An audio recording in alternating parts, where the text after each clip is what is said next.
Cet épisode du podcast est sponsorisé par American Canning. Je vous en reparle un petit peu plus tard.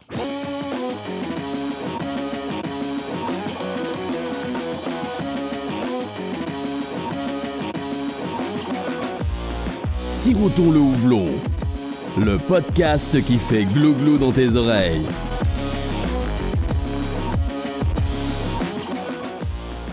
Salut à tous, c'est Alex du podcast Sirotons le houblon. On se retrouve dans un nouvel épisode et aujourd'hui je suis en compagnie d'Agathe pour présenter la brasserie La Bestiole. Bonjour Agathe. Salut Alex, merci de m'inviter. Ouais, avec plaisir. Donc on va rentrer un peu plus dans le détail tout au long de l'épisode. Donc brasserie La Bestiole, tu es installé à Angers depuis à peu près 1 an et demi maintenant, depuis mars 2023, c'est ça ? Ouais, exactement. Et dans un premier temps, est-ce que tu peux déjà juste te présenter et résumer ton parcours avant d'arriver dans la bière ? Ok. Donc moi je m'appelle Agathe, j'ai 32 ans, je suis la fondatrice de la brasserie La Bestiole. Et avant ça, moi j'étais ingénieure en conception mécanique. Ok. Pas grand chose à voir. Ouais. Et je suis fan de bière depuis mes années d'études en école d'ingé. Okay. Et puis fan de brassage depuis une dizaine d'années. Brassage, j'étais brasseuse amatrice. Donc, okay. Voilà. Donc tu as découvert la bière en école d'ingé un peu ? Ouais. En fait, à la base, moi, j'aimais pas du tout la bière. C'est un produit qui s'adressait pas forcément à moi. Et puis, quand tu es étudiante, tu bois de la Schönbrau, donc c'est pas le meilleur truc. Mais en école d'ingé, j'étais au club œnologie de mon école. Et donc, on avait régulièrement des soirées dégustation de vin. Et une fois, ils ont fait une soirée dégustation de bière. Ok. Avec un zytologue. Et là, première claque, j'ai découvert que la bière, ça pouvait être bon, notamment avec les bières belges. Ouais. Et ce qui est trop marrant d'ailleurs, c'est que j'ai découvert il y a vraiment peu de temps que le zytologue qui avait fait cet atelier qui m'avait tant marqué, en fait, c'est Emmanuel Gillard de Projet Amertume. Okay, et j'ai vraiment réalisé ultra tard, quoi, donc ça me fait trop... Enfin, c'est trop mignon. Ouais. Et alors que maintenant, il m'a contacté pour enregistrer ma brasserie, tu vois, donc c'est sympa. C'est marrant, ouais. Comme tu disais, tu as brassé avant ça, du coup, en brassage amateur, tu as brassé pendant plus de 10 ans. Ouais, mais en fait, c'est ça. Donc, j'étais fan de bière suite à ce truc-là, à cet atelier dégustation. J'ai découvert les bières belges. C'était quoi, en 2012, hein. Okay. Ça remonte. Ouais. Donc, fan de bière belge et tout, j'ai commencé à goûter à plein de trucs. Je me souviens, on allait une fois par an à la frontière pour recharger la bagnole, pour avoir notre consommation annuelle de bière belge et tout. Et puis, c'est en 2015. Ouais, en 2015, on a fait un voyage avec mon copain à New York. Et on était fan de bière et tout. Et on était arrogants, on était français. On se disait, là-bas, ça va être de la Bud, ça va être nul et tout. Deuxième claque, en 2015 à New York, laisse tomber, c'était trop bien. Microbrasserie partout, IPA de partout. Enfin, on a halluciné le truc, vraiment. Et puis la même année, mon copain, comme j'étais fan de bière et c'était ma passion, il m'a offert mon premier kit de brassage pour Noël. Et donc, à l'époque, c'était pas des kits tout grain. Aujourd'hui, on en trouve, mais c'était des kits en une espèce de concentré. T'as une mélasse un peu dégueu dedans, mais bon, c'était un premier truc que j'ai trop kiffé. Et on s'est mis au tout grain très vite parce que son père, il était agriculteur et il faisait pousser de l'orge brassicole. Okay. Donc on a fait let's go, on tente quoi. C'est bien, il y a la matière première accessible. Ouais, c'est ça. Le problème, c'est qu'elle n'était pas maltée, donc on a commencé à le malter. Bon, on l'a fait pourrir. Et on a recommencé une deuxième fois. Et là, on l'a fait malter. Et, du coup, on a pu brasser. Après, on a commencé à faire pousser du houblon. Enfin, voilà, on est passion bière, passion brassage. Et ça a continué pendant vachement longtemps. Je me suis toujours dit que j'allais lancer ma brasserie. Mais à côté de ça, moi, j'étais ingénieure dans l'industrie. Et si tu veux, la carrière fait que tu continues ton truc et tout, et tu vis ta passion à côté. Et puis, c'est crise de la trentaine, en même temps que le Covid. Et puis, j'étais dans une boîte qui était avec un management ultra toxique. J'étais trop mal. Toutes les conditions pour ça a fait se lancer. Boom, et puis je me suis enfin lancée. Oui, parce que finalement, le schéma est assez classique, je veux dire, je l'ai entendu avec plein d'autres brasseries. On dit ouais, j'ai découvert la bière, j'ai fait du brassage amateur dans mon coin, et puis un jour j'ai lancé ma brasserie. C'est ça. Après, la différence, c'est que toi, tu as quand même eu une vie entre les deux. Ouais, moi j'ai mis du temps. Dans un autre domaine et ouais, moi j'ai mis du temps. Sauter le pas comme ça pour. Moi j'ai mis du temps, déjà parce que je suis pas quelqu'un de foncièrement très sûr de moi déjà. Okay. Voilà. Ensuite, tu sais, quand tu as passé ton diplôme, tu as envie un peu de le rentabiliser quelque part, oui, et tu es dans une boîte après, et puis tu gagnes bien ta vie, c'est plutôt confortable, donc tu voyages, tu fais d'autres trucs, mais ouais, bah, j'ai mis du temps à me lancer quand même. Je me disais toujours plus tard. Et puis, bon, ça l'a fait. Mais j'ai beaucoup hésité. À Angers, en plus, il y avait une brasserie qui s'appelle la brasserie La Florencière. Ouais. Moi, j'étais fan. Et ça me bloquait aussi pour me lancer, parce que pour moi, j'étais là, mais c'est trop bon, j'arrive jamais à faire un truc aussi cool et tout. Et donc, ça m'avait bloqué pas mal. Et c'est en fait en allant les voir et en les connaissant qu'ils m'ont rassuré. Ils m'ont dit, bah, écoute, nous, on ne cherche pas à grossir, donc il y a de la place. Quoi. Ouais. Ouais, oui, donc, ça s'est vu d'ailleurs, on y reviendra un petit peu plus tard, mais sur le marché en juin, il y a pendant longtemps pas énormément de brasseries. En tout cas, il y avait des brasseries locales, artisanales, mais qui avaient un style plutôt craft, un peu plus contemporain. Il n'y avait pas grand-chose. Non, sur la craft. Et là, sur les 3-4 dernières années, ça a quand même bien pris. On a quelques brasseries qui sont installées, dont la tienne. Ouais. Donc, tout à fait. On a tous eu la même idée au même moment. Mais c'est vrai qu'Angers, du coup, c'est une ville où ça s'est développé, je trouve, un peu tardivement par rapport à plein d'autres villes, d'autres métropoles en France, d'à peu près la même taille, où il y a plein de brasseries qui sont créées. Ouais, c'est clair. On est un peu tard. Plus lent, mais c'est pas grave. Oui, comme si. Et donc, quand tu as lancé la brasserie donc en 2023, en plus, tu n'as pas forcément fait les choses à moitié. Tu as une installation que pas mal de brasseries craft auraient aimé avoir, je pense, au lancement. Tu as tout de suite eu un matériel assez cool. Donc, est-ce que pour les plus geeks de matos, tu peux en parler un peu, ton install ? Ouais. Alors, j'ai une installation en 20 hectos. Alors, elle n'est pas automatisée, malheureusement. Ça reste du manuel, même si petit à petit, je rajoute des millimètres par-ci, des millimètres par-là, pour essayer d'automatiser un peu plus. Je me suis lancée dans cette taille-là, déjà, parce que je pouvais. Oui. Tout simplement. Deuxièmement, c'est parce que je me lançais seule. Et brasser 200 litres ou 2000 litres, c'est à peu près le même temps. Oui. Et donc, ça me permet de brasser moins souvent. Ce qui est dommage parce que j'adore brasser, mais voilà, ça me permet de pouvoir avoir du temps pour aussi vendre, etc. Mais oui, clairement, j'ai mis quand même de côté depuis 10 ans. Et l'idée, c'était justement d'éviter cette étape super dure de tu commences et ton matos, ça va pas, et tu galères. Et en fait, 5 ans après, tu peux enfin déménager, etc. Moi, j'ai sauté cette étape qui est cool. Ouais. Bon, ça veut pas dire que je galère pas, mais voilà. Ouais. C'est quand même des emmerdants moins pour potentiellement à l'avenir. Ouais. Et d'ailleurs, est-ce que ton passé du coup d'ingénieur t'a aidé sur la partie un peu matos Ouais, clairement. Clairement, oui. Déjà, moi, j'étais quand même donc, dans un métier très technique. Bon, alors, ça n'avait rien à voir. J'ai bossé 5 ans dans l'aéronautique à faire des capteurs pour les avions. Okay. Et ensuite 5 ans dans l'industrie à faire des freins pour les ascenseurs et les chars élévateurs. Pas vraiment le même produit, mais quand même, je suis assez débrouillarde pour ça. Après, j'imagine que ça t'apporte quand même des connaissances, ne serait-ce que globales sur... Que tout le monde n'aurait pas, genre, je sais pas, lire un plan d'assemblage. La physique, la chimie, les chiffres. Moi, je suis très matheuse. Voilà, moi, j'ai une formation très matheuse, maths sup, maths spé, ingénieur, maths. Moi, j'adorais les maths, j'ai toujours adoré les maths. Voilà, c'est mon truc, je sais pas pourquoi, mais voilà, j'adore ça. Donc, je suis assez organisée et assez technique pour ça. Et puis, mine de rien, je pense qu'il faut avoir une grosse capacité de travail. Ici, là, on est dans la taproom de la brasserie et tout est fait maison. Enfin, je veux dire, le carrelage, c'est moi qui l'ai fait. J'avais jamais posé de carrelage. Je pensais que ça prenait 3 jours. Ça m'a pris 3 semaines. Les murs, le plafond, l'électricité, tout est fait maison. Vraiment. Donc, ça fait faire des économies, ça.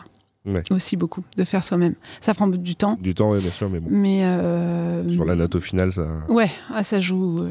Quand tu peux te permettre de le faire, autant y aller. Quoi. Ouais.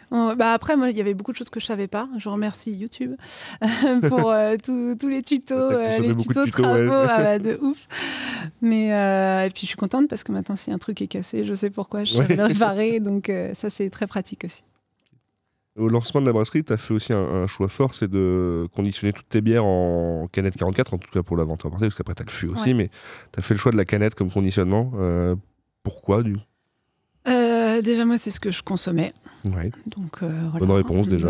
À la base, moi, pour l'instant, je fais que des bières que je bois, donc c'est plutôt bien. Je vais essayer de rester sur ce truc-là. Après, quand je me suis lancée, j'ai je brassais depuis longtemps, mais j'ai quand même voulu faire une petite formation à Rouen. Et après, j'ai fait des stages à la brasserie Aérofab, brasserie du Grand Zig. Ok. Bon, j'hésitais avant Aérofab, et puis sortie d'Aérofab, j'ai fait c'est bon, je pense que ça peut le faire la canette. Et puis il y en avait pas à Angers aussi quand j'ai décidé de me lancer. Voilà. Bizarrement après. C'est ça. Il y en avait pas, ou alors c'était en sous-marin. Il y avait des choses qui se faisaient, mais c'était pas encore très connu. Et du coup, je me disais que ça pouvait être aussi différenciant, et je voulais vraiment être sur le créneau craft, donc c'est un marqueur aussi. Bien sûr. Voilà. D'ailleurs, on en parlait un petit peu avant le podcast. Tu fais de la canette, mais t'as pas encore d'encanneuse. Je sais pas si c'est prévu à terme ou pas. Tu passes par de l'encanage mobile. Ouais, c'est ça. Donc il y a des contraintes un peu. Mais il y a des contraintes. Bon, ça coûte un peu plus cher évidemment, mais c'est pas le prix, oui, mais c'est surtout le planning. C'est compliqué parce qu'il faut prendre les rendez-vous à l'avance. Oui. Quand ils sont pas là, ça décale tout. Ils sont de plus en plus demandés. Oui, les plannings sont serrés. Tant mieux pour eux, mais c'est vrai que du coup c'est super chiant parce qu'il faut appeler, faut réserver 2 dates à l'avance, quoi. Enfin, ça devient fou. Et puis en plus, moi, comme j'ai des grosses cuves, je réserve souvent 2 jours d'affilée parce qu'il y a beaucoup à encanner, donc c'est toujours un peu c'est un peu contraignant, et j'aimerais à terme un jour m'acheter mon encanneuse. Après, je sais que acheter son encanneuse, ça veut aussi dire savoir la faire marcher. Oui, c'est assez technique. Ouais. Donc ça prendra aussi du temps. Donc j'essaye de différer les problèmes. Et je me souviens je crois que c'est Popin qui, quand ils ont lancé leur encanneuse, ils l'ont reçu, mais peut-être en tout début 2020, en plein début du Covid, ou juste avant le Covid. Ce qui fait que l'employé qui devait venir faire l'installation et le réglage n'a pas pu venir avec le confinement. Et eux, ils avaient voulu lancer le truc quand même, essayer de se débrouiller par eux-mêmes, et au début c'était fiasco, parce que quand c'est pas ton métier, c'est des choses très pointues, mine de rien. Quand j'étais allée faire le stage à Aérofab, eux ils venaient de recevoir leur encanneuse. Oui, c'est vrai, pendant longtemps ils n'étaient pas là.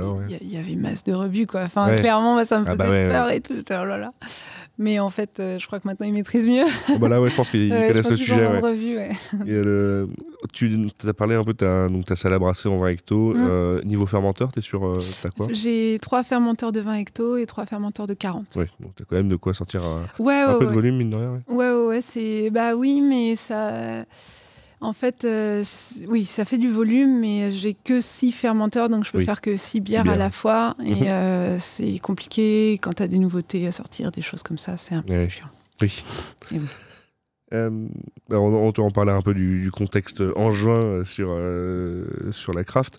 La brasserie, donc, elle est née en 2023. Bon, après, si je comprends bien, tu disais que c'était le Covid aussi qui t'avait déclenché l'envie de lancer ça, donc j'imagine qu'il y a eu quand même quelques longs mois, voire années de maturation du projet dans ta tête. Ouais, c'est ça. En fait, j'avais envie de me lancer depuis très longtemps, mais j'étais aussi bien dans mon boulot avant. Et le Covid, ça m'a rendue très malheureuse, dans le sens où ça s'est très mal passé avec ma boîte. Ils sont un peu devenus tarés du contrôle et tout. Et moi, je suis quelqu'un de libre. Moi, je fais bien mon boulot, mais il faut me laisser tranquille. Ouais.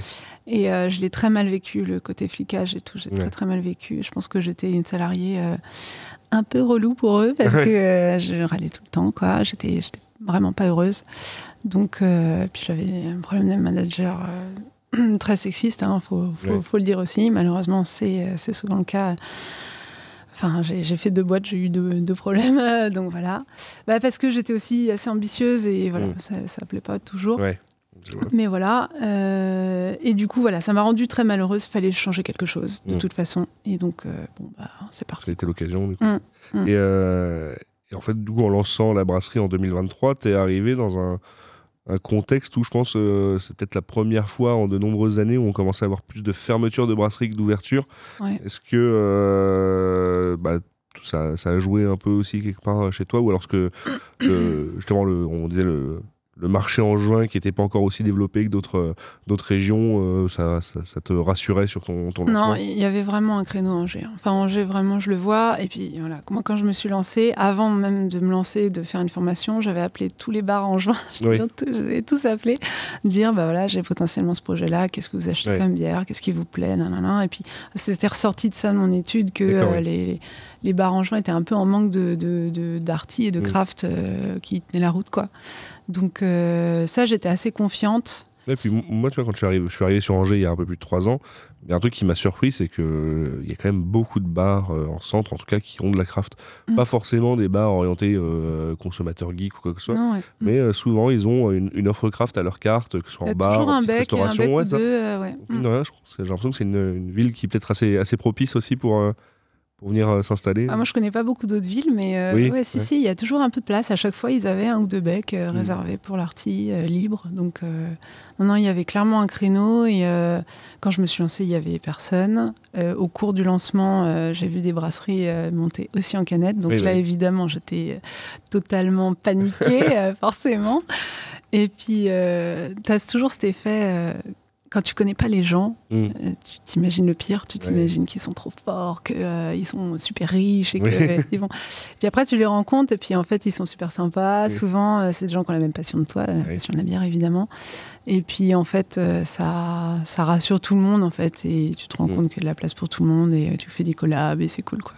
Oui, ça va sur le marché angevin en plus. Ça reste. T'as pas Brickhouse à côté quoi. Non, voilà, c'est clair. Non. La brasserie a fêté son premier anniversaire du coup en mai là, à la Taproom, petit événement. Et je regardais, ça fait à peu près 1 an et demi que tu es lancé, il y a eu une dizaine de recettes différentes sorties. Ouais. Alors est-ce que tu peux juste nous parler un peu plus de la structure de ta gamme? Est-ce que tu as des bières permanentes? Comment tu tournes sur les éphémères et ainsi de suite? Ouais, complètement. Alors bon... Ça navigue un peu à vue, hein. C'est clairement. Moi, les premières bières que j'ai sorties, la toute première, c'était la pas commode. C'est une West Coast IPA.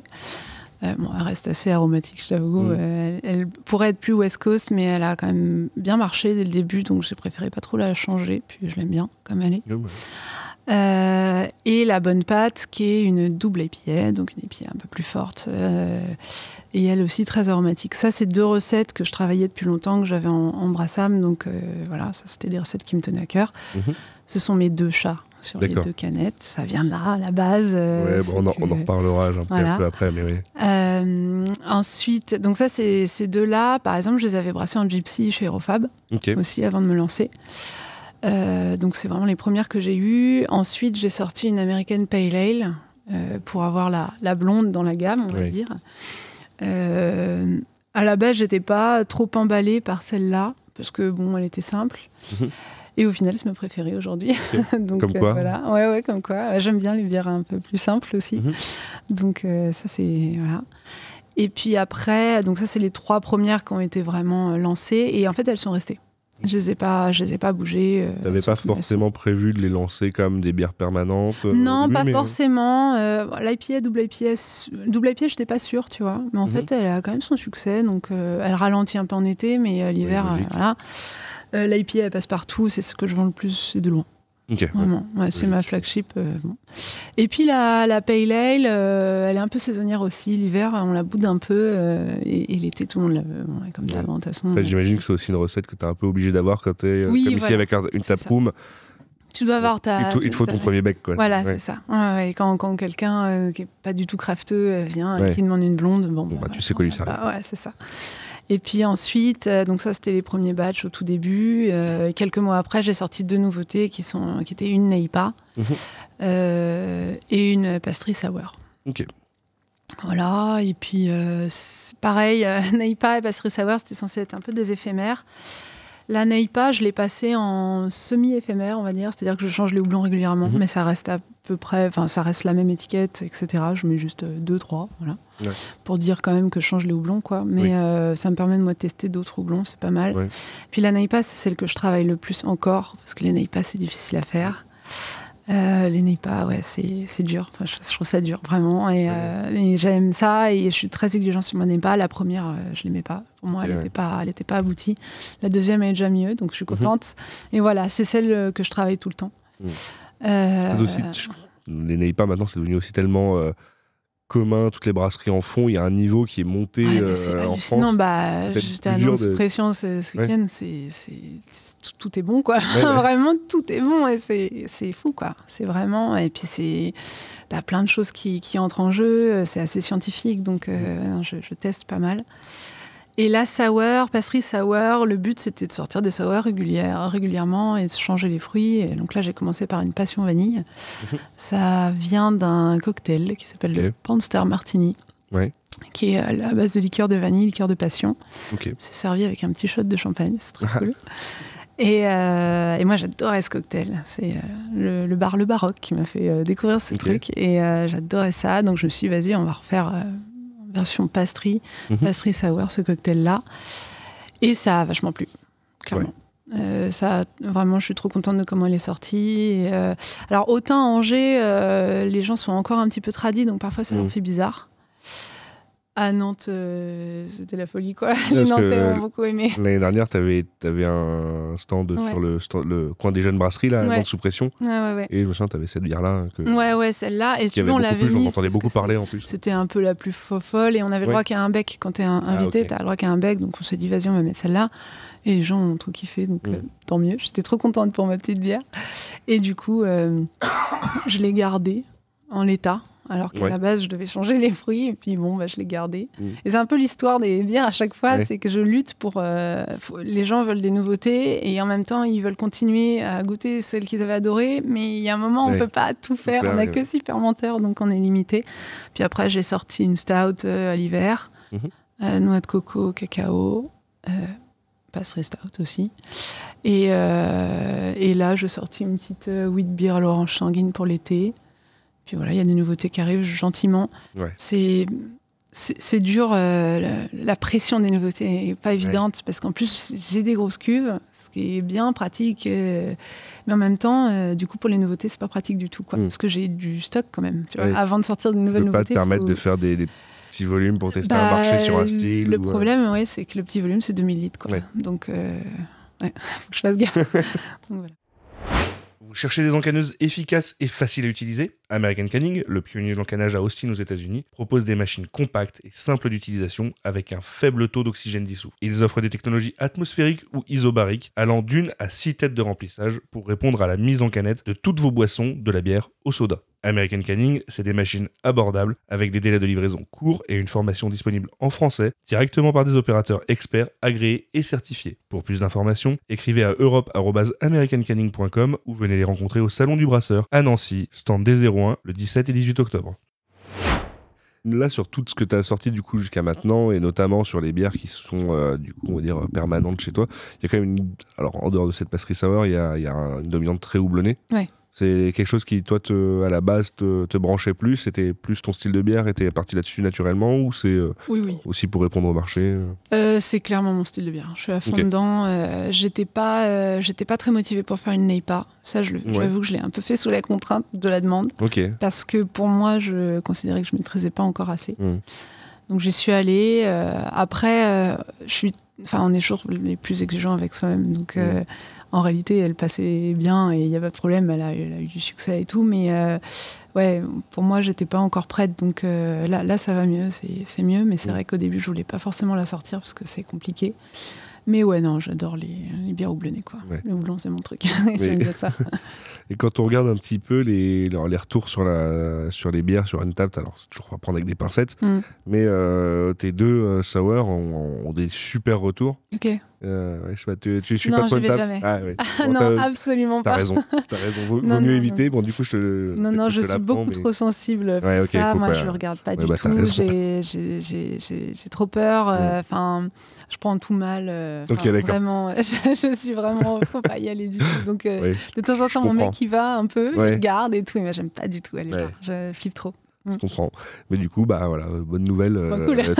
T'as quand même des très bons retours de manière globale. Et ouais, les deux sours se démarquent bien. Donc, je sais pas, est-ce que tu penses que tu as un savoir-faire particulier là-dessus Je pense pas avoir de savoir-faire. Après, les savoirs, je les fais en kettle pour mieux maîtriser les choses. Après, les 2 savoirs que j'ai sortis, elles sont pastries. Oui. Ça aide un peu. Ça joue. Le sucre, ça marche. Oui, le sucre, c'est sûr. Clairement. Donc, ça joue, je pense. Les bières que tu brasses, tu penses que tu vises quel public avec? Est-ce que tu disais que tu brasses avant tout ce que t'aimes, ce que t'aimes boire, ce que t'aimes faire. Mais ton but après là sur le développement, sur Angers et compagnie, c'est. Alors, très bonne question. Moi, là-bas, c'est très auto-centré. Je brasse des bières pour moi. C'est-à-dire que moi, voilà, j'ai la trentaine, je connais bien la bière.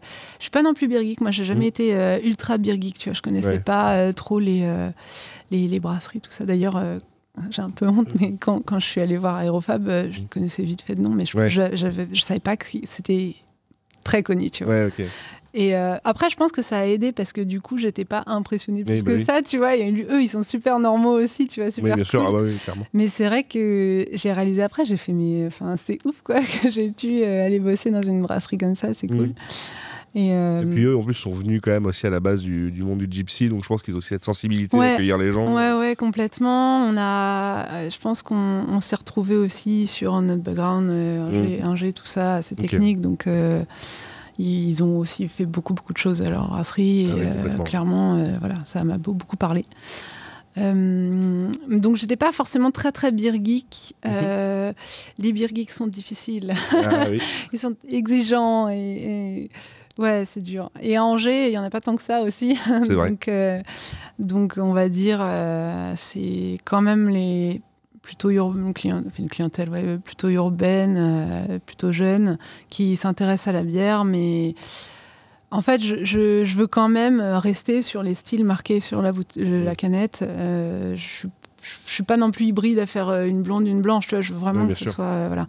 Donc, c'est pas non plus ultra geek, parce que déjà, il faut voir le niveau pour te sortir des trucs avec des styles super compliqués, mais voilà, je sais pas trop comment décrire ça, mais c'est... moi je vois, parce que pour autant... C'est connaisseur sans être ultra pointu. Ouais, voilà, et je pense qu'il y a un public maintenant de plus en plus curieux, sans être geek, qui s'intéresse à boire de bonnes bières et de nouvelles choses. C'est ça. Et je pense que c'est ce public-là qui peut aller apprécier une pastry sour, notamment sans avoir forcément ce background geek à se dire je vais forcément regarder la note Untappd avant de consommer. Ouais, exactement. Mais je pense que de tous mes clients qui viennent à la taproom, pas grand monde qui connaissent Untappd, je pense. Ouais. Et mine de rien, Angers est aussi une ville qui est très étudiante. Est-ce que tu penses que ça joue un peu? Ou alors le consommateur beer geek, il est un peu plus... Enfin, beer geek, en tout cas, le consommateur de craft, il est un peu plus... âgé, déjà, il est déjà sorti de les... forcément, parce que déjà, il faut avoir un peu de sous. Il faut les budgets, oui. Et puis, il faut avoir eu le temps de goûter à plein de trucs aussi. Et non, c'est sûr que... c'est très étudiant et je pense que c'est peut-être pour ça. Après, on a Super Cave Craft Beer Shop qui est ultra réputé, quoi, à Angers. Donc, mine de rien, c'est vrai qu'il y a un sacré niveau là-dessus. Donc, écoute, après, je m'adapte à ce qu'il y a. Après, moi, je travaille quand même beaucoup avec les pros, les bars, principalement. Donc, c'est vrai que je regarde un peu moins le vrai consommateur final, en fait. Je regarde surtout le pro, le bar. Ouais. Et ton client direct à toi, en fait. Bah oui, c'est ça. D'ailleurs, sur ta production, du coup, tu répartis comment entre canettes et fûts? Si tu bosses avec les bars, je dois être 75-80% fûts. Beaucoup de fûts. On va revenir un peu sur le nom et l'univers de la brasserie. Donc, la brasserie s'appelle La Bestiole. Et c'est une thématique qui est donc abordée aussi sur les étiquettes. On voit toujours les petits animaux. Tu l'as évoqué tout à l'heure, les 2 premières bières, c'est les 2 chats. Ouais, c'est mes 2 chats. D'où t'es venue déjà l'idée de ce nom et du coup de cette thématique globale? D'où m'est venue l'idée c'était pas facile, hein. Faut trouver. Moi, je voulais une identité forte quand même déjà, un truc quand même très coloré aussi, ça m'intéressait. Et puis, j'ai creusé. Je voulais vraiment me faire plaisir. Tu vois, je sortais d'un boulot horrible où vraiment ça s'est mal terminé et tout. J'étais trop mal, donc j'avais vraiment besoin de me faire plaisir et. Voilà, moi j'ai 30 ans, j'ai pas d'enfants, j'ai 2 chats et je les adore, quoi. C'est con. En fait, c'est tout bête, mais je me suis dit, mais ce serait trop marrant d'avoir leur tronche sur les canettes, quoi. Ça me fait trop rire et je suis trop fière de les avoir. Et après, je me suis dit, c'est vrai que ça parle à beaucoup de gens, encore plus en France où il y a énormément d'animaux de compagnie, des choses comme ça. C'est mignon. J'ai un client qui était venu à la brasserie et il a dit « elle est trop mignonne ta brasserie !» Parce qu'en gros, c'est des petits animaux, c'est des trucs comme ça. Je voulais pas non plus partir dans le truc. Il y a pas mal de visuels de brasserie un peu métal, des choses comme ça. Et je voulais avoir un truc un peu différent, on va dire. Donc, c'est ça. Ça m'a inspirée. Je me suis dit, les animaux, l'avantage, c'est que ça se... T'en as plein, quoi. Tu peux en mettre plein. Donc, pour l'instant, je me tiens aux animaux de compagnie. On verra si un jour je déborde. Mais ouais, pour l'instant. Et l'idée, c'est à chaque fois d'essayer d'avoir un animal qui existe. Donc, tous ne sont pas. Moi, évidemment, j'ai que 2 chats. Mais tu vois, la Pale Ale, c'est un petit chien. Enfin, c'est une petite chienne, une petite Carline. C'est la chienne d'un super copain à moi. Pendant le confinement, je l'ai gardée. Elle n'était pas propre. Elle m'a pissé partout. Et en fait, j'essaye toujours de faire un clin d'œil avec l'animal qui est dessus. C'est-à-dire que j'essaye toujours de développer le style de la bière en rapport avec le caractère de l'animal. Et ça donne aussi du coup le nom de la bière. Ouais, en fait, ça donne... Tout est logique. Alors par contre, ça met... des plombes à trouver, on se creuse la tête à chaque fois qu'on a une nouveauté. On peut pas sortir une nouveauté vite fait, tu vois. Non, c'est impossible. Il faut vraiment qu'on réfléchisse vraiment à l'histoire qu'on veut raconter, le clin d'œil qu'on veut faire, à qui. Donc parfois c'est un peu casse-tête, mais après on est trop fiers, quoi, parce que tout est très personnalisé, quoi. Et du coup, pour donner un petit peu un ordre d'idée aux auditeurs, on va prendre un exemple, mais déjà la Pacommode, qui est une de tes premières bières, donc avec un de tes chats sur... c'est ça, la Pacommode, en fait, c'est mon chat que j'ai depuis 10 ans, qui, depuis le début, me mord et me griffe. D'accord. C'est un peu une saloperie, après... il est trop mignon, donc voilà, je l'aime quand même, mais voilà, donc je lui ai fait une West Coast, donc une IPA un peu amère, sèche, comme lui, quoi. Voilà, tout simplement. Et pour la pastry, on est sur un perroquet. Et ça, c'est le seul animal qui n'existe pas. Désolée. Tu n'as pas de perroquet dans ton entourage? Je n'ai pas de perroquet dans mon entourage. Ça, c'est mon graphiste, parce qu'en fait, je travaille avec un graphiste qui fait toutes les étiquettes, parce que moi, je ne sais pas du tout dessiner. Et pour la pastry sour, c'est lui qui m'avait dit bon, tu veux pas sortir un peu des chiens, des chats, ça va 2 minutes. Les fruits de la passion, de la vanille, donc le côté un peu exotique. C'est ça. Il m'a dit, tu sais, le cacatoès, ça reprend vraiment les couleurs et tout. Et bon, ok.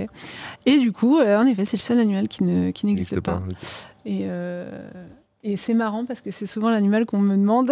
J'ai une histoire pour tous. Et l'oiseau non, pas lui. Mais du coup, non. Donc, bon, mais j'ai quand même un client à la taproom un jour qui m'a dit qu'il en avait un. Donc, bon, je le connais pas du tout. Je sais pas comment ça s'appelle, ni ce client, ni l'oiseau, mais il y en a un, quoi. Ouais. Voilà. Okay. Et du coup, tu disais, tu travailles avec un graphiste pour tes étiquettes. C'est ça, Il y a quand même l'avantage aussi que ça donne une vraie patte. Ouais. En fait, l'idée, c'est que je voulais quelque chose de très créatif, mais qui est quand même la même pâte, qu'on comprenne que les 2 canettes sont liées, quand c'est la même brasserie, quoi. Je voulais avoir chaque la pâte, étiquette a son univers, mais quand tu les vois à côté, tu comprends que ça vient du même. C'est le même style. Et ça, c'est... Alors, je connaissais personne dans le monde du graphisme. Enfin, pas du tout artistique, donc vraiment, il fallait absolument que je travaille avec un graphiste. Du coup, j'ai contacté... l'atelier des arts appliqués à Angers. Ils ont plein d'élèves, anciens élèves, et c'est un des profs qui m'a dit vous pouvez réaliser un concours.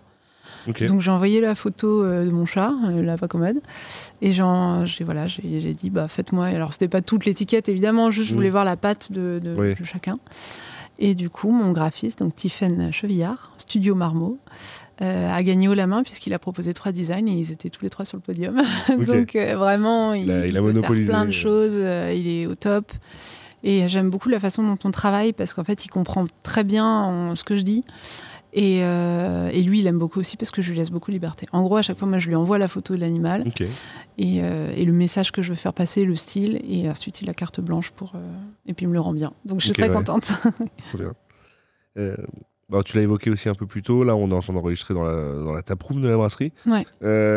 Taproom qui est là depuis l'installation de la brasserie. Est-ce que c'était pour toi une étape obligatoire d'avoir une taproom pour présenter tes bières sur place dès le lancement ? Alors, j'aimais bien, moi j'étais j'avais l'idée de Cointreau, j'adore Cointreau, je sais pas si tu as déjà fait la visite Cointreau, elle est incroyable, je te le conseille. Okay. Et ils ont aussi du coup une boutique vitrine, que j'adorais ce concept-là. J'avais déjà visité d'autres taprooms, parce que forcément, quand tu es fan de bière et que tu voyages, c'est les brasseries, les taprooms, les beaux pubs qui jalonnent ton itinéraire. Et donc ça, déjà, ça me plaisait pas mal. Et puis il y avait un truc aussi, je me disais, bon, si j'ai 0 client, j'aurai toujours la taproom, tu vois. Si j'ai 0 bar, au moins, je pourrais... Bon, heureusement, j'ai d'autres bars parce que la taproom suffirait pas du tout. Mais c'était plus pour me rassurer, me dire, voilà, si je galère trop, j'aurais peut-être un peu de rentrée d'argent là-dessus. Ce qui est le cas, mais alors par contre, c'est du boulot. Et en fait, j'ai découvert que j'étais pas du tout fan du métier de barmaid. Voilà, c'est pas un truc que j'aime faire du tout. Moi, j'aime bien brasser, j'aime bien être de l'autre côté des vitres. Mais non, tenir la boutique, c'est pas mon truc. Mais par contre, ça fait un peu vivre la brasserie. Mais par contre, les gens adorent. Les gens adorent. Vraiment, les gens... En fait, à Angers, c'est un peu plus tradi. Surtout que moi, je suis en zone industrielle, donc c'est quand même beaucoup de gens qui bossent dans le coin, des gens un peu plus âgés aussi. Et ils n'ont jamais vu ça, les gens. Pour eux, c'est waouh, c'est vraiment j'adore votre concept et tout. Je suis pas la seule, hein. Je l'ai pas inventé. Mais pour eux, c'est fou. Et du coup, ça te permet aussi en soi de te confronter à une clientèle qui n'est pas une clientèle justement craft. Parce que ça te permet d'avoir des retours, d'adapter un peu ou de développer de nouvelles choses, je sais pas. Ça va sembler horrible. Non, parce que les gens, ils connaissent pas très bien la bière. En fait, t'as des gens, ils comprennent pas que ils sont pas forcément ma cible et que du coup, si t'aimes l'ambré, ça va être compliqué chez moi. Tu vois, je propose la double IPA qui est un peu plus sucrée, mais c'est pas toujours facile, et t'as des gens qui sont très sûrs d'eux et qui te font des retours alors que t'en as pas demandé. Ah oui, ça par contre, oui. Je me souviens un type qui était venu, il avait goûté à l'Intrépide devant moi, il avait fait « Ah, c'est dégueulasse ». D'accord, bonjour. Enchanté. Voilà, bon alors tu prends du recul, tu te dis bon le gars, de toute façon c'est pas pour lui, il a jamais goûté de sour de sa vie, évidemment c'est beaucoup trop acide, alors que c'est une pastry, hein, mais voilà. Bon, c'est pas grave. J'ai un autre type qui était venu me voir aussi un soir, incroyable. Mais ça, c'est quand tu débutes. Quand t'as pas beaucoup de monde et tous les gens, ils ont un peu pitié de toi et ils te donnent des conseils alors que t'en as pas besoin. T'en veux pas, t'en as pas besoin. Et le gars m'avait expliqué, il m'avait dit ouais, j'ai goûté à toutes vos bières, ça va pas du tout. C'est pas du tout assez sucré. Il faut sucrer vos bières, vraiment. Ça va pas, moi. Du coup, j'étais à non. Qui êtes-vous? Qu'est-ce que vous faites dans la vie? Est-ce que vous travaillez dans la bière? Non, mais j'ai un palais. Je sais ce qui est bon. Ah, oui. Le gars très sûr. J'ai un palais mais plus de sucre. Voilà, c'est ça. Et il m'avait dit ce qu'on va faire, c'est que je vous laisse mon numéro. La prochaine fois que vous brassez, vous m'appelez et je goûterai le jour du brassage. Donc ce sera assez sucré, je pense. Oui, là, je pense qu'il n'y aura pas de problème. Au niveau sucre, il sera... Et le gars, donc ça veut bien dire qu'il connaissait strictement rien, quoi. Donc en fait, tu prends un peu de recul là-dessus. Et après, oui, je pense que tu as aussi. Ça te permet aussi de faire découvrir la craft d'une autre manière. Parce que je disais, moi, j'ai un pote qui a un bar, pareil, lui, il a une clientèle assez peu craft, justement, alors qu'il aime beaucoup brancher de la craft. Et souvent, quand les gens arrivent, des petits cinquantenaires qui débarquent, et ils disent, ouais, je veux une triple. Il n'a pas de triple, il dit, je vais vous faire goûter un truc, il leur met une double IPA, et en effet, c'est fort, c'est sucré. Alors, c'est pas la même érotique, mais les mecs, ils trouvent un truc, c'est super bon ça. Et au final, il arrive à en convertir des gens comme ça. Ça, c'est cool, mais par contre, ça demande beaucoup d'énergie. Beaucoup d'énergie. Vraiment, moi, je l'ai vu, je crois que la première fois. Quand tu passes ta journée à brasser, t'as pas envie de faire ça après. Non. Franchement, mais moi, j'ai pas trop de patience aussi. Je suis pas très patiente. Je t'avoue que c'est vrai que ça fait un peu horrible de dire j'aime pas les gens, j'aime pas tenir la taproom. Mais ouais, c'est un peu le cas. J'ai un peu derrière. Je préfère parler aux pros, parler aux gens ou aux brassam. J'adore, ça, c'est très cool. Mais c'est vrai que voilà. Une dame cinquantenaire qui aime pas du tout la bière, voilà, ça va, je vais ramer pour essayer de lui faire aimer un truc, quoi, parce que bon, ils sont un peu moins l'esprit ouvert. Mais, et du coup, ça demande quand même du temps. Donc, je remercie toutes les caves et tous les bars qui font cet effort-là, qui font le travail. Moi, j'en ai un peu marre. Ouais. Et du coup, on ne l'a pas évoqué, mais sur la brasserie, par prod plus taproom, vous êtes combien maintenant à travailler? Alors maintenant, on est 3. Alors, 2,4 en temps plein. Ouais, en fait, j'ai très rapidement embauché Roro, de son surnom, qui, donc, elle est arrivée en juillet de l'année dernière. Et elle est chargée de communication, donc elle me gère tous les réseaux. Clairement, j'avais pas Insta avant de faire la brasserie, donc autant dire que je n'avais pas les codes. Donc, non, c'était pas mon truc. Je me suis dit, j'ai l'air d'une boumeuse de l'enfer, il faut absolument que je sous-traite ce truc-là. Du coup, elle est venue. En plus, je suis trop contente parce que je n'étais plus toute seule. Au début, c'est un peu chiant d'être toujours toute seule. Ouais. Donc, Romane est là et elle gère tous les goodies. Elle me tient aussi un peu le bar. Elle est là aux événements. L'année dernière, à Nantes sous pression, elle était là. Elle était trop contente et tout. Et puis, tout récemment, j'ai embauché Luna, qui est arrivée en juillet de cette année. Et Luna, c'est la commerciale de la brasserie, mais elle a 20 ans, 21 ans, mais j'ai jamais vu ça. Elle est au taquet de ouf. Elle est ultra motivée. Enfin, vraiment, elle tient pas en place. Et on a une trop bonne ambiance. Enfin, j'adore l'ambiance que j'ai à la brasserie. C'est vraiment cool. Et donc, on est 3. Et il y a aussi mon conjoint qui est là, mais plus le week-end, parce que lui, il a gardé son boulot. Oui. Il a gardé son boulot rémunéré pour la survie de notre foyer. Donc lui, il est là quand il peut. Donc il n'est pas là très souvent, mais le week-end, quand je suis là, il est là, quoi. Ok. Et du coup, si on met à part ton conjoint qui du coup vient d'un coup de main mais qui est pas, je pense, employé, non Il n'est pas employé, il n'est pas rémunéré. Ouais. le pauvre. Les gens, oui, c'est ça. Les seules personnes rémunérées sont les femmes. Voilà. Donc t'as une brasserie qui est du coup presque 100% féminine. Ouais. Chose assez rare, j'imagine. C'est rare. T'as d'autres exemples, non Non, j'en ai pas d'autres. Pas, hein. Je pense que doit y avoir des petites structures, peut-être des petits, ou si t'as 2 associés et eux, oui, mais c'est vrai que c'est assez rare, ouais. Ouais. Et c'est marrant, après c'est que c'est rare, on fait souvent la réflexion, on embauche que des femmes, mais bizarrement on fait jamais la réflexion aux brasseurs de n'embaucher que des hommes. Ah oui. Donc ouais. Moi j'ai pas fait exprès. Non, bien sûr. Mais... Je fais aussi passer des entretiens aux gars, évidemment. Romane, qui était en communication, t'avais quand même beaucoup plus de choix chez les femmes. Et en commercial, Luna sortait vraiment du lot, quoi. C'était vraiment... En plus, c'est marrant quand tu... Naturellement, déjà, on a tendance à embaucher des gens qui nous ressemblent. Oui. Voilà. Chez une femme, forcément, ça se joue. Oui. Et deuxièmement, j'avais fait passer des entretiens aussi à 2 autres gars qui me paraissaient pas mal, qui étaient un peu moins dynamiques. Mais les 2 me disaient qu'ils voulaient ouvrir leur bar. Je disais, putain, c'est-à-dire qu'ils connaissent un peu la bière, c'est cool et tout. Et Luna m'avait dit, moi, clairement, je connais pas la bière. Voilà. J'aime bien sortir, j'aime bien boire, mais je connais pas. Voilà. J'avais aimé sa franchise, mais du coup, je m'étais dit, je vais peut-être prendre quelqu'un qui connaît mieux, quoi. Ouais. Et en fait, je passe l'entretien avec les 2 gars qui voulaient ouvrir leur bar, mais en fait, ils voulaient ouvrir leur bar comme on veut faire un saut élastique avant 30 ans. Et en fait, tu creuses un peu, il n'y a rien du tout. Et je pense que Luna m'a moins bullshité, on va dire. Ouais. Elle a tout de suite été honnête, et c'est vrai que c'est ce que j'ai apprécié chez elle. Voilà. Est-ce que dans le quotidien, d'avoir une brasserie comme ça, quasi exclusivement féminine, je sais pas, tu vois un traitement différent? Alors, je connais pas trop les brasseries du coup masculines, parce que j'ai vite fait des stages, mais c'est pas grand-chose.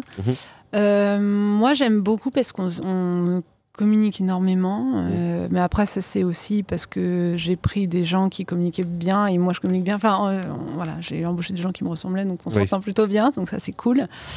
Après, ce qui est par contre chiant, c'est qu'au bar, on les emmerde. Elles ont 20 ans et les gars de 50 ans, il n'y a pas de problème pour aller les draguer, être super lourd. Et ça n'arrive que quand elles sont seules. Évidemment.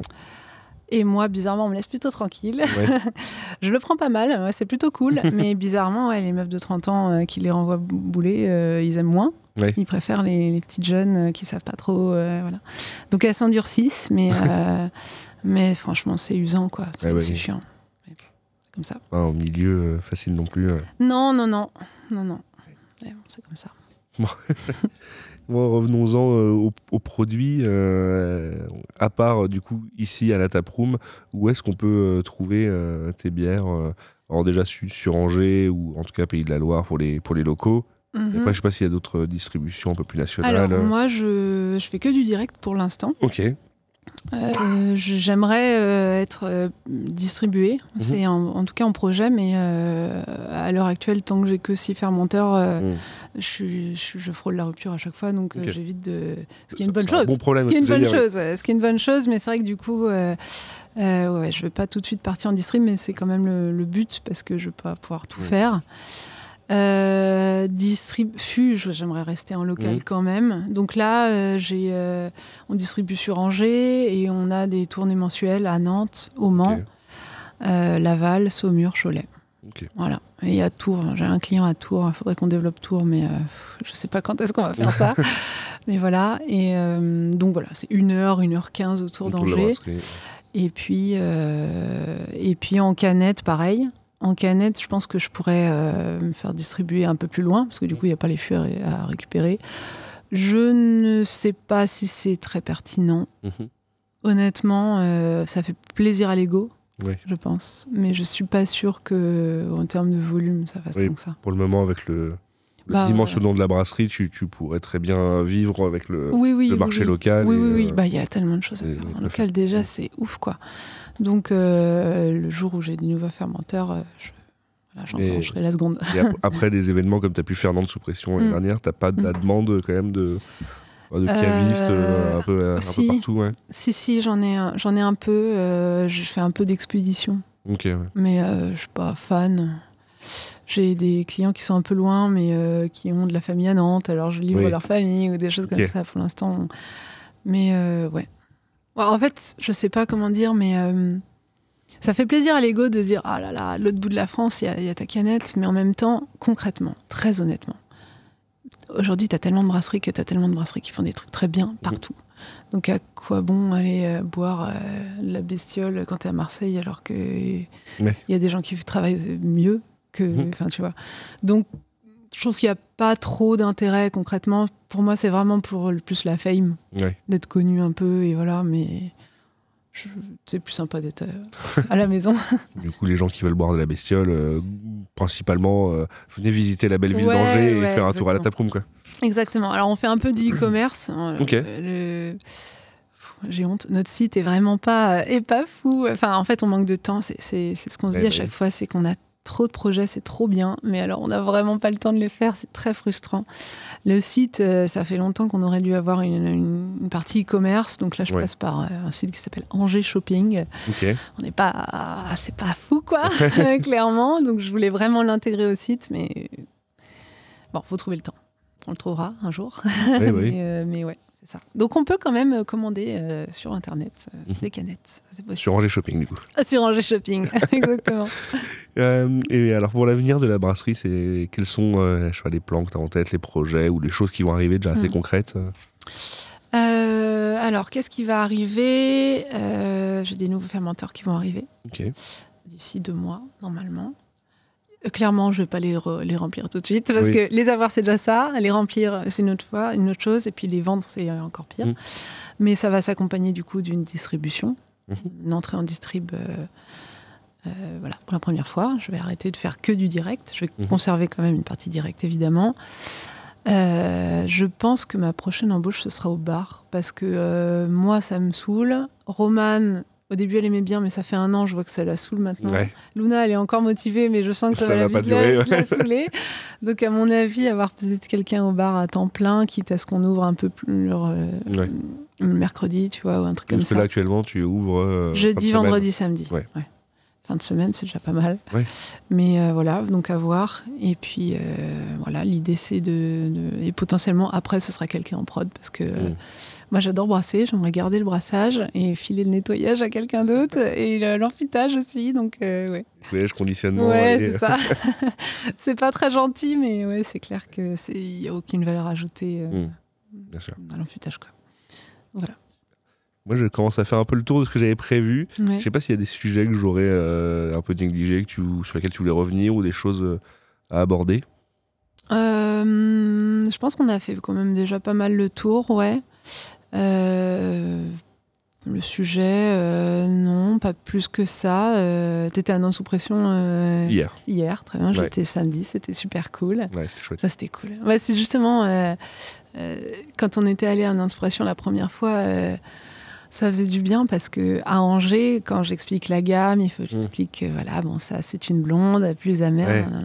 À Non Sous Pression, tu dis juste c'est une Neipa, c'est une c'est quand même c'est un festival qui a, je trouve, la chance d'avoir un public très qualifié. Il y a d'autres festivals de la bière où c'est plus grosse guinguette, grand public. Ouais, c'est ça. Nantes, il y a vraiment un bon public connaisseur et c'est agréable, je trouve. C'est ça. Donc on va aller à Saint-Malo l'année prochaine. Ouais. On est trop contents aussi. Trop bien, tu m'étonnes, c'est un super salon aussi. Ouais, super salon, donc je suis super contente de participer. Donc je pense que les salons aussi, c'est important de les faire. Ça prend du temps. Rien, c'est pas facile de se faire sa place aussi, parce que t'as un effet...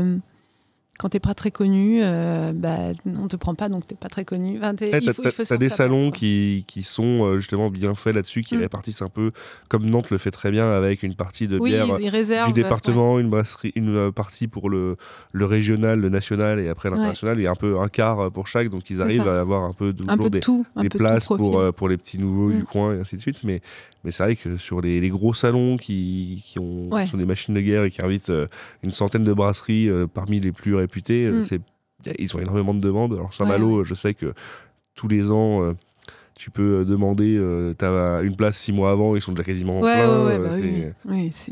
Saint-Malo, c'était... j'avais voulu participer l'année dernière et en fait ils m'ont dit c'est bien trop en retard, c'est déjà foutu. Le salon il est en mars, tu les contactes en septembre, ils disent non, mais oui, c'est ça. C'est exactement ça. Je les avais contactés après Nantes Sous Pression, mais tu sais, je connaissais pas, c'était les premiers salons. Donc Nantes, on avait bien kiffé, donc let's go Saint-Malo. Non, c'est plein, c'est complet. En plus, c'est un peu le premier de la saison, donc donc ça va vite. Donc c'est du taf aussi, mais c'est toujours agréable. Et puis c'est des moments où tu peux parler à d'autres brasseurs et brasseuses. Donc il y a d'autres salons que tu aimerais faire comme ça? J'aimerais faire celui de Lyon, j'aimerais bien. Déjà parce qu'il est réputé, et puis parce que ma petite sœur habite à Lyon. Ah bah oui, c'est pratique. Oui, c'est pratique. Je la vois pas souvent, donc ça ferait trop plaisir. Donc on verra. J'espère un jour pouvoir participer à Lyon, et on verra. Trop bien. Bon, donc, si c'est bon pour toi, je te remercie pour le temps que tu m'as accordé. Merci à toi. Et du coup, je vous dis à tous à bientôt pour un nouvel épisode. À bientôt. Oui. Salut.